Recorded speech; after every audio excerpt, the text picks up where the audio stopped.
Hey, it's Pamela. If you're new here, please hit subscribe if you like me, and make sure to give this video a big thumbs up if you like it. Today I will be eating spicy noodles, but not just any old regular type of spicy noodles. I'm gonna be eating the 2 times spicy Samyang noodle.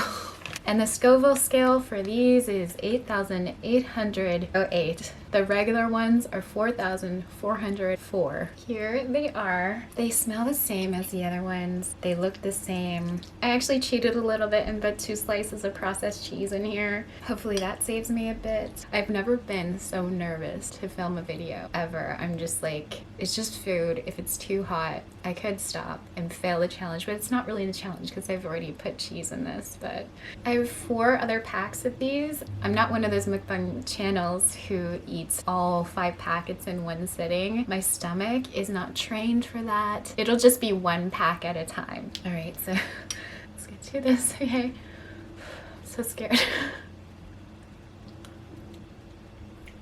They taste really good, but they are like they are spicy. I'm happy I put cheese in this because cheese cuts the heat. I like them though, they're good. I feel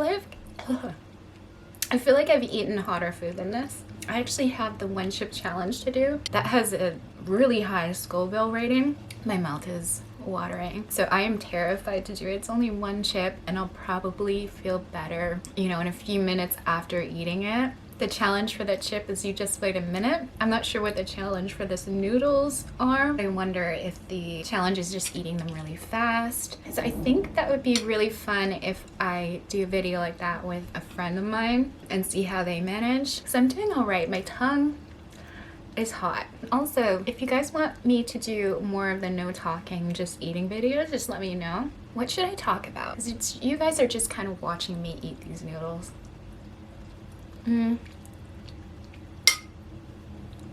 And my hair. The good thing about these noodles is you don't have to wear lipstick because the spice brings out the natural color in your lips. Might plump them a bit. You know, I'm gonna talk about music. I didn't chew that. Pardon me. Let's talk about music. I'm starting to sweat.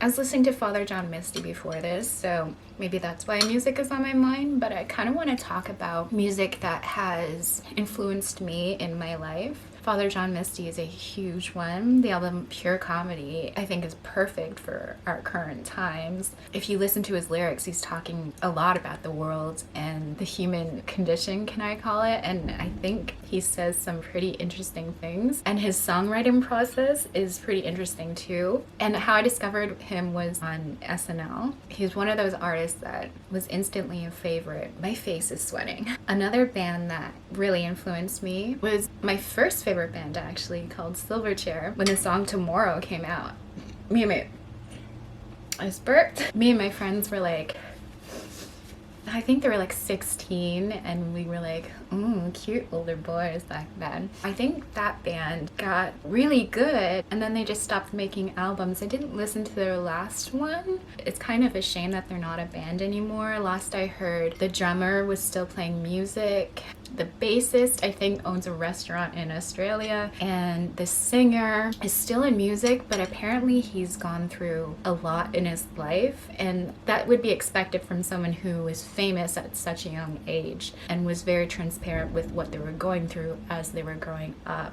Like, he went through anorexia, depression, so much, and everybody knew about it. It was good that these subjects were put out there, but I find that some of the fans were really influenced by it. And with the anorexia, no one really talked about men having eating disorders, so it was good to bring awareness in that sense. Well, they were teenagers when they were putting out this music, but unimpressionable youth, like, I want to be like my idol, so I'm gonna do it too. I don't know. Other than that, I feel that it was good that he was so open, but it's just sad that I've heard certain things about him, how it's really affected his life. You guys can look more into it. I read an article about it. Can't get through talking about music without talking about Bowie, and Bowie is one artist that really shaped my musical preference, I guess.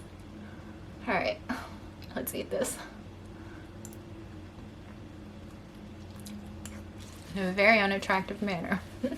The boy album that kind of like shaped my musical preferences, etc., was Heathen. And I feel like a lot of people don't talk about Heathen. There's just something to the sound of it. When I listen to it, it's very nostalgic and it kind of brings me back to that time.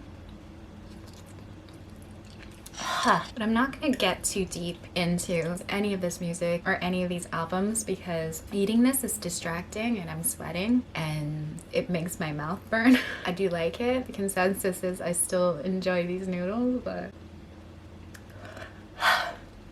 they're hot. Oh yeah. I'm not even gonna try to look cute. Another album, I want to say that this album saved my life, and it wasn't oh my god, it wasn't the song that everybody seems to remember as her first song. It was actually Sleep to Dream. I was watching Much Music, which is Canada's MTV, and it was back when they actually played music videos. I remember from the first like do-do-do, and then I looked at the TV. It was a Sleep to Dream video, and there was this girl. For the person who likes the burps, I'll leave them in. There was this girl singing these deep lyrics, this beautiful voice, and this sound of her music is something that I hadn't really heard from someone else. And I think soon after that I went and bought the album that Sleep to Dream is on, which is Tidal. And I remember I listened to it over and over and over again, and there were some songs on there that to this day they still get under my skin, like the song The Sullen Girl. To be able to sing that and not fully break down, that's talent. And with Fiona Apple, I can't say that I don't like any of her albums. I love all of her albums. Her new one is very different. People were complaining that, oh, it doesn't sound produced, blah, blah, blah, who cares? I think she recorded it at her home. Cara Delevingne sings on it. There's a line from Fetch the Bolt Cutters that I'm so in love with. And she's always had this attitude that I've been in love with for so long. And I find it very empowering. My face is going red. The line from this song, I guess the entire verse. Well, I had not yet found my bearings. Those it girls hit the ground, comparing the way I was to the way she was, saying I'm not stylish enough and I care too much. And I listened because I hadn't found my own voice yet. So all I could hear was a noise that people make when they don't know shit. But I didn't know that yet. I love that so much. And that's just who she is. Like, do you remember, was it MTV Awards, where she accepted her award and talked about Maya Angelou and told people to be themselves, and she got made fun of? But hello, she was right. Be yourself. I'm like forgetting other artists that I love because I'm like sweating all over. An album, if you haven't listened to it, Massive Attack. I'm forgetting the name of it. I'll look it up. This is why you write things down. This is why you prepare yourself when you're about to shoot a vlog. Mezzanine. Massive Attack Mezzanine is one of those must-hear albums. You could probably find all the songs on YouTube. The next band I'm going to talk about is one that I feel has gone downhill. The band is Muse, and the album that I fell in love with, Origin of Symmetry. The first song I heard was Bliss. And from that first, like, I was like, what is this? And it was music that I'd never heard. And I couldn't find the album anywhere, so my friend actually burnt me a CD. And I listened to this album so many times. The only other album that was out was their first Showbiz. And their music, I was just so excited with every single album, but now I find I only like a few songs off the new albums. One of my favorites off of the last album, Break It To Me, I find that they kind of went back to the Origin of Symmetry era for Muse. I know people said they hated it and they were like, go back to old Muse, but they're talking about like hurricane butterflies and what the fuck is the name of that album? Black Holes and Revelations. They're going back to that. I'm thinking that's like Muse's original sound. It's not. Showbiz is their original sound. And I think they were playing music in high school together. Origin of Symmetry, if you want to listen to a Muse album, please listen to that one. And also, every time I listened to it, I kind of found the music to be very theatrical. And if they ever decided to do like a Fantasia type rock opera to that album, I think it would do really well, because that's what plays in my mind when I listen to the album. Next up, cannot forget about Jeff Buckley. When people think Jeff Buckley, they think about Hallelujah. Jeff Buckley didn't only have one song, which was a cover song of Leonard Cohen, but it's pretty iconic because when people sing Hallelujah, they sing Jeff Buckley's version of Hallelujah because it is that good. But there's other songs, like Grace is a beautiful album, but there are songs that aren't on Grace that are worth a listen to also, like the song Forget Her, the video for Forget Her, my heart. And there's Lover You Should Have Come Over, another amazing song if you haven't listened to, if you're going through heartbreak, or if you broke someone's heart, or if you're just acting stupid in a relationship with someone that you love, listen to that song, take his advice. It's also this song Dream Brother, I think has a very good moral to it. I don't know if I can call it moral, but what it's about. And I think a lot of people experience this. I'm just reading a comment on songmeanings.com, and it says that Jeff Buckley wrote the song for his best friend who was going to leave his girlfriend and the child she was carrying. And the lyrics in here, don't be like the one who made me so old, don't be like the one who left behind his name, because they're waiting for you like I waited for mine and nobody ever came. I think anyone who has abandoned a child, or any man who would leave a woman when she's pregnant, you're not a good person. Yeah, it's inconvenient that she's carrying your baby. You never wanted to have a baby, but that's a part of life. And if you choose to abandon your child, who is a part of you, and abandon the mother of the child, you're a horrible person. That's it. And all the fathers who have done that to their kids, I have no words for you. It's gross. And I don't know why in society it's been so okay for men to up and leave, and women are stuck with the kids that, you know, they struggle to take care of. And I'm almost done, so I'm gonna talk about one more band that was actually my first favorite band. I liked them ever since I was a young child. My family used to go on road trips to Montreal because that's where my mom is from. When my older sister would drive, she would listen to Depeche Mode. Because of that, I heard their music at a very young age, and they were my first favorite band.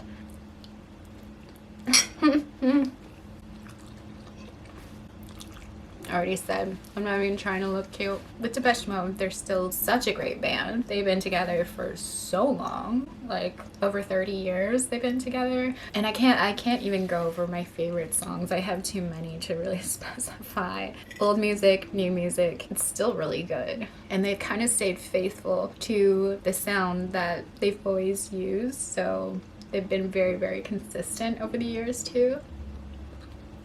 And I saw them live.